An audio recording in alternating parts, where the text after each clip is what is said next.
Hello guys, welcome back to our channel. Today I'm going to show you how to set password in your Telegram. So first open your Telegram app in your device, and here we can see we just landed to Telegram homepage. So on the third line section on the top left corner, tap that, and here we could see on the setting right here, tap that as well. And here's is my profile, and on the top right corner there's a three dot icon. You have to tap that. Here we could see there is a logout option on the bottom. From that option, so tap that section that says logout.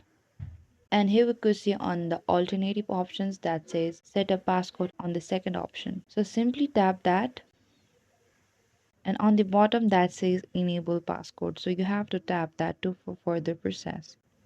So here it says please enter any 4 digits that you will use to unlock your Telegram. I'm simply going to create a passcode for myself, and we have to re-enter again.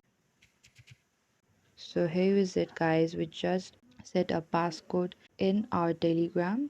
And that's it guys, thank you for watching this video. I hope I could help you, and don't forget to like, subscribe and hit the bell notification icon for more upcoming uploads.